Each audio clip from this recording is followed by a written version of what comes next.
به فال تاروت آسمان خوش اومدید. امروز یک فال قرآنی چشم خدا رو داریم و قراره یک استخاره سرکتاب یا طالبینی انجام بدیم با قرآن.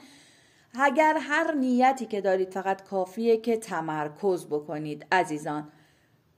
با قرآن امروز میخوایم به نیتهای شما جواب بدیم. اگر استخاره دارین، نیت بله یا خیر دارید، فقط کافیه که تمرکز کنید روی نیتتون، ببینیم زبان قرآن برای ما چه پیامی داره از کائنات. الهی به امید تو، اللهم انی تفعلت به کتابک و توکلک علیک فارنی من کتابک ما هو مکتوم من سر المکنون فی الغیبک. خدایا به کتاب تو تفعلی میزنیم و استخاره میکنیم و بر تو توکل میکنیم، پس از تو میخوایم از طریق کتابت آن چیزی که در نهان و غیب از چشم ماست به ما نشون بدی. الهی به امید تو.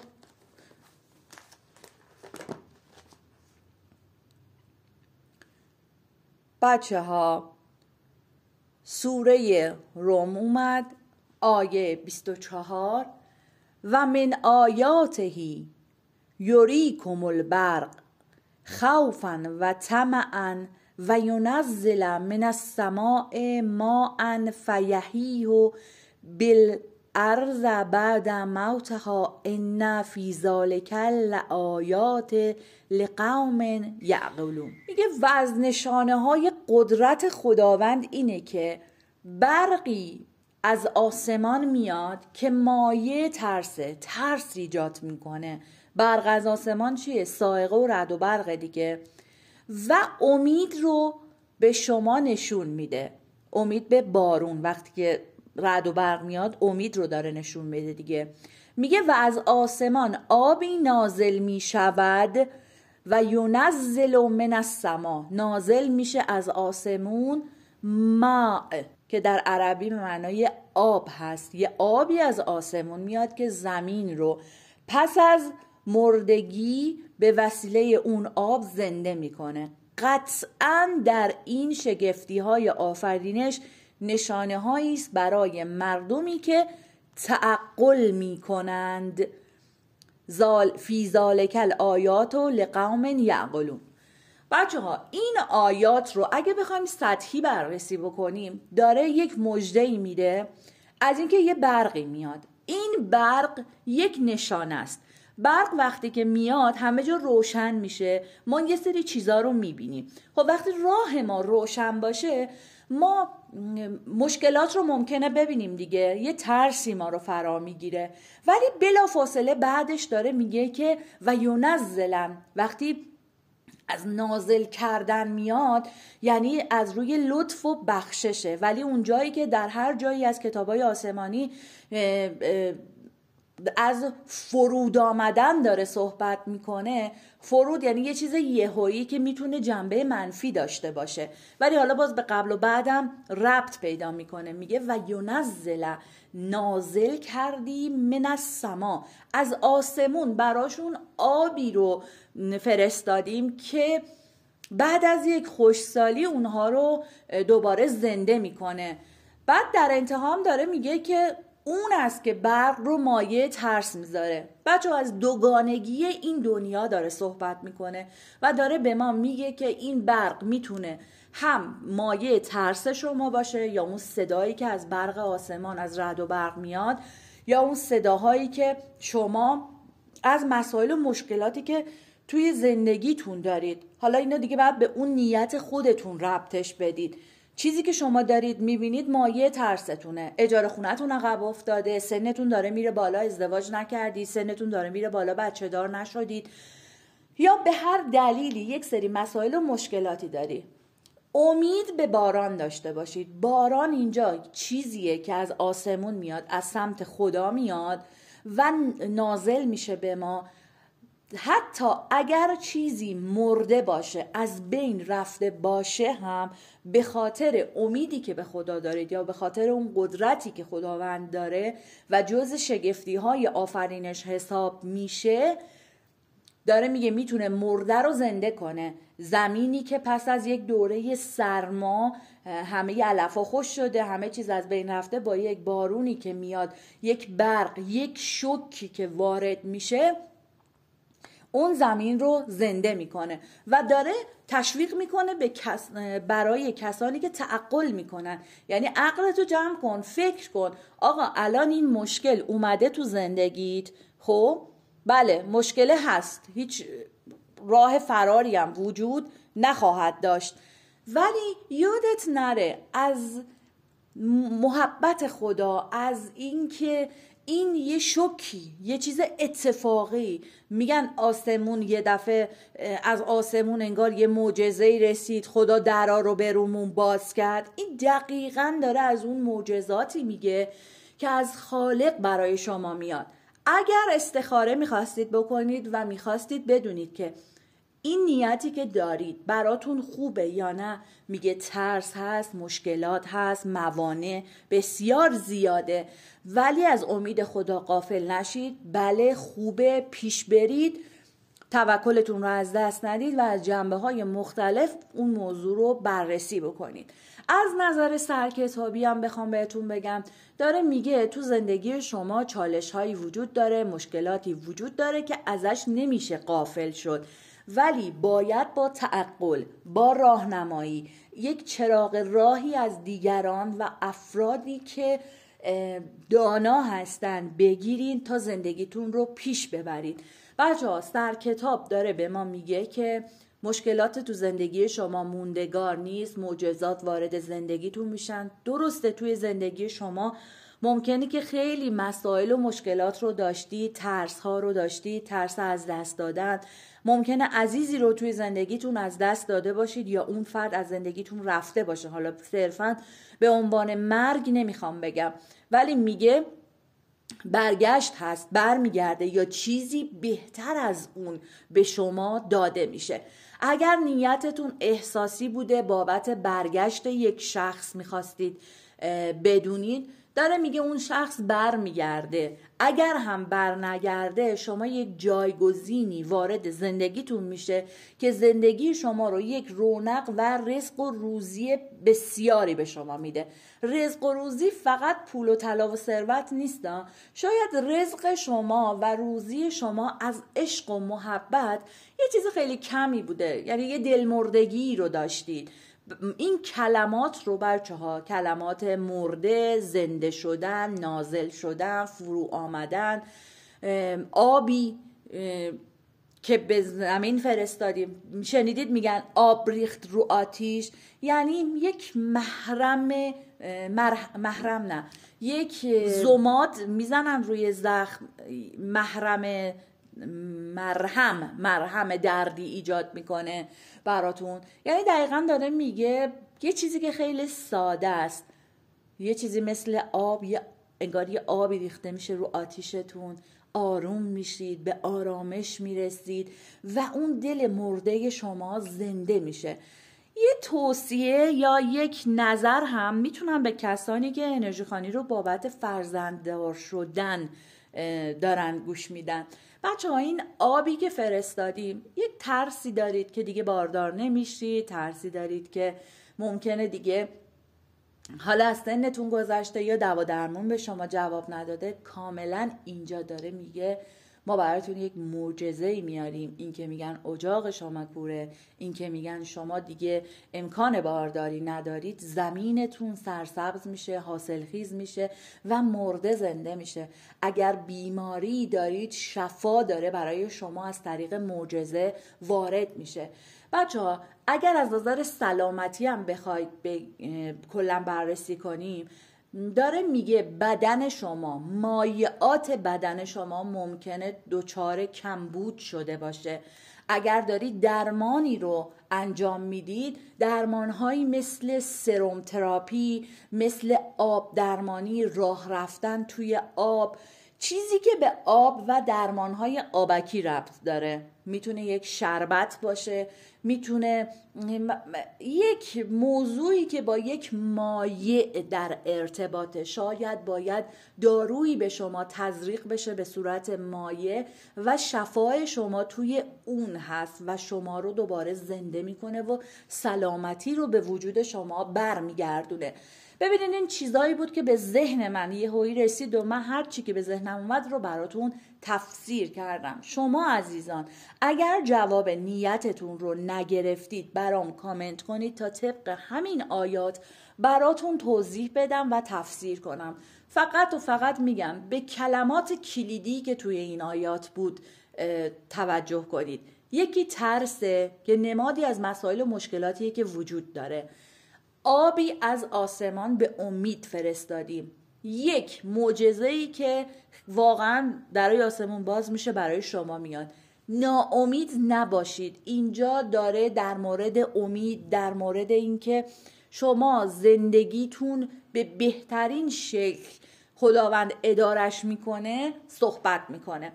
میریم سراغ تعبیر و تفسیر حروف ابجدش و زبان عبری ببینیم که چشم خدا برای ما چه توصیه هایی داره با توجه به همین آیات. بریم ببینیم چشم خدا برای ما چه پیشگویی میخواد انجام بده. بچه‌ها ترکیبی از نمادهای تورا و قرآن رو میخوام با چشم خدا برای شما بگم. نشونه هایی که خداوند با چشمانش و نشونه هایی که به ما داره میگه با چشمانتون ببینید چیه. یک، موضوع اول اینه که احساس ترس رو کنار بذارید، یا اگرم ترس دارید امید رو از دست ندید.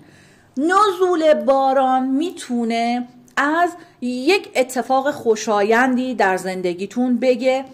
3، نشونه هایی داره بهتون خداوند میده، میگه چشماتو باز کن، نگاه کن، فکر کن درباره حقیقت جهان، در مورد اینکه اراده خداوند توی هر موضوعی باشه میتونه مرده رو زنده کنه. پس نشانه سوم از کائنات اینه که فکر کن، از امید خدا هم غافل نشو و پشت هر پدیده‌ای که توی جهان هست یک حکم و حکمت الهی وجود داره که با نشونه هاش میتونید به اون تصویر بزرگ متصل بشید. بچه‌ها تصویر بزرگ یعنی این که یه اتفاقی پیش روی شما هست و شما فکر میکنید که این یک خشمه، این یک مشکله، این یک سنگه. برخلاف این ببینید مثل این میمونه که توی جاده‌ای دارید حرکت میکنید، یه دفعه کوه ریزش میکنه.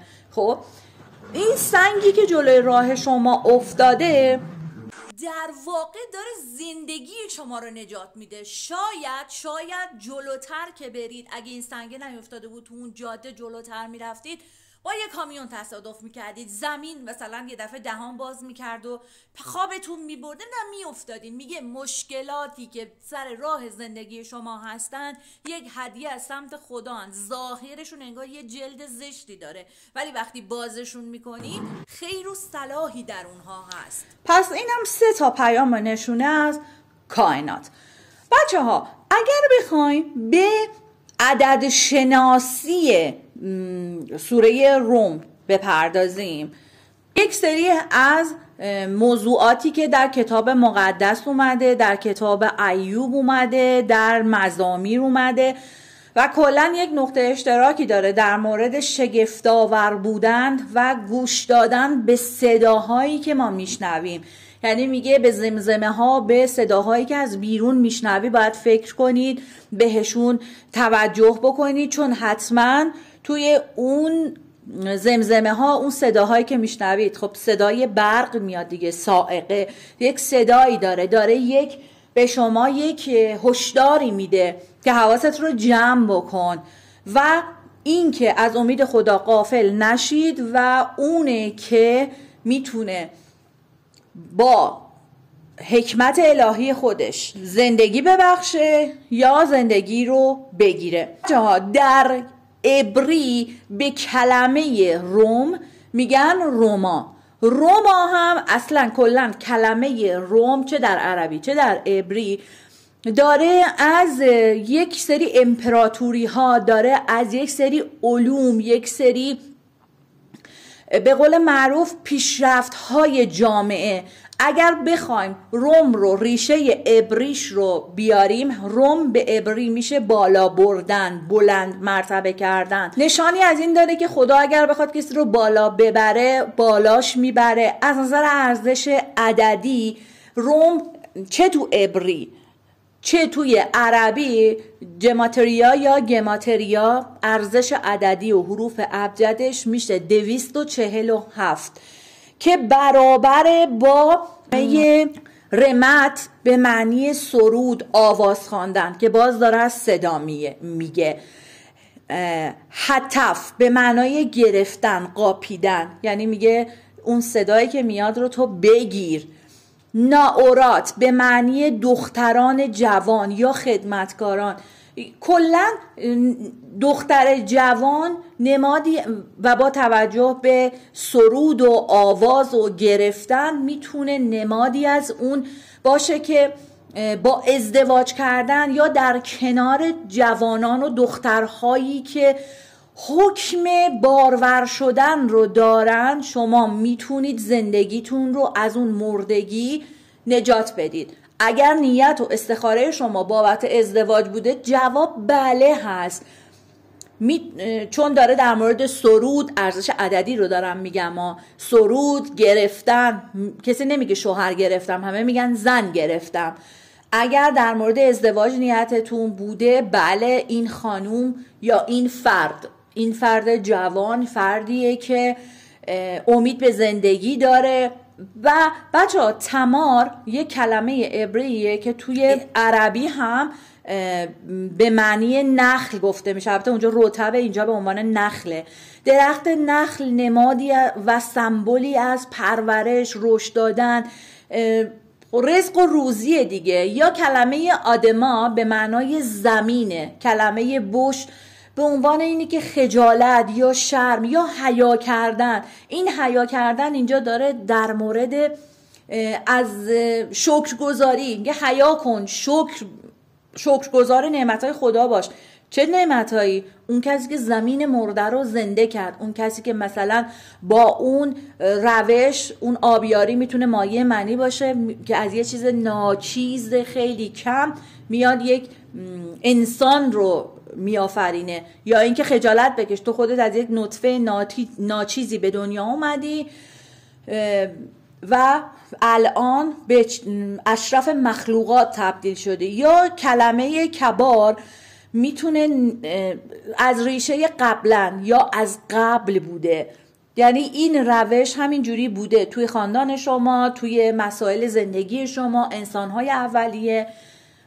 حالا اگر نیتتون در مورد اینی که راهی که رفتید خوبه یا نه، این کاری که دارید انجام میدید خوبه یا نه، داره میگه خجالت نکش، خیر و برکت توش داره. کلمه روح و شالوم هم به معنای صلح، به معنای روح، به معنای اون اصل زندگیه که داره اینجا برای ما صحبت میکنه. یا حتی کلمه آو که ریشه از ابا داره، آبا به معنای پدر، به معنای عشق. یا تشوکا یا تشوا به معنای اشتیاق، احساس قوی. یعنی تمام ما اگه بخوام از نظر حروف ابجد بگیم، حروف کلمه روم که آیه که اسم این سوره هست، ریشه عددیش، کلمه ابجدش، عدد ابجدش 247 میشه، برابر با برکت، با عشق، با اشتیاق، زندگی، زمین، رحمت، احساسی که با عشق همراه، موفقیت و میتونه با مفاهیم مثبت و امیدبخشی هم خیلی که براتون گفتم در ارتباط باشه. بچه ها کلمه اور به معنای نور، نمادی از امیده. یعنی ما اگه روما رو بخونیم، روم خالی که ارزش عددیش 246 میشه، برابره با کلمه اورکازانا یا همون نور، نوری که از سمت خدا میاد برای روشنی، یا نخمه به معنای تسلی، احساس آرامش داشتن، یا یسیره به معنای آفرینش، به معنای خلق. حیم هم که گفتم به معنای زندگی میشه. بچه ها کلمه برایت به معنای عهد و پیمانه، عهد و پیمانی که با محبت اشاره داره میکنه ها. نه مثلا من با خودم عهد بستم که مثلا بزنم بکشم و اینا، نه، مثلا با خودم عهد بستم که با عشق با زندگی پیش برم. میتونه علیه باشه، علیه هم کلمه صعود و ترقی و رشد و پیشرفت رو داره در موردش صحبت میکنه. امت باشه به معنای حقیقت، به معنای اینکه عشق و حقیقت هستی، خالق هستی، اینا هم ارزش عددیشون 246. پس 2 بار گفتیم، یکی 246 کلمه روم به عربی رو گفتیم، یکی هم 247 به عبریش رو گفتیم که اعداد ابجد رو از 2 طرف گفتیم. حالا هم ابجد عربی رو گفتیم، هم گاماتریا یا جماتریا به زبان عبری رو بهتون گفتم. بچه ها کلن کلمه روم داره از پیشرفت ها صحبت میکنه، از شهر روم، از شهری که میگم شهر، کشور یا امپراتوری که تمدن از نمادی از فرهنگ هست صحبت میکنه. و چون روم یک قسمتی از شرق یک امپراتوری بوده، اگه چیزی گم کردید در ناحیه شرق خونتون میتونید پیداش بکنید. بعد یه سورپرایزی هم میخوام بهتون بگم. سورپرایزی که برای شما دارم، پیام کائنات داره میگه چشم خدا با شماست، چشم خدا همراه شماست. شما از حالتی که هستید با یک فرهنگ، با یک جهش خیلی قوی و خیلی به قول معروف یک تغییر و تحولی که توی زندگیتون دارید، میخواد صحبت کنه از جابجایی شما از یک جغرافیایی که هستید در حال حاضر و قراره که یه چیزی مثل موو کردن، مهاجرت کردن هم دارم برای شما عزیزان میبینم.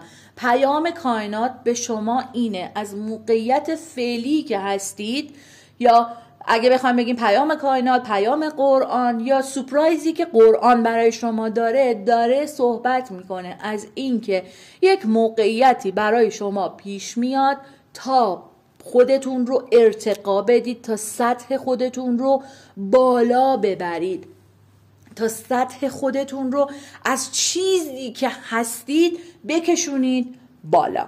امیدوارم انرژی خانی امروز رو دوست داشته بوده باشید. به خدای بزرگ میسپارمتون. روز و روزگارتون خوش.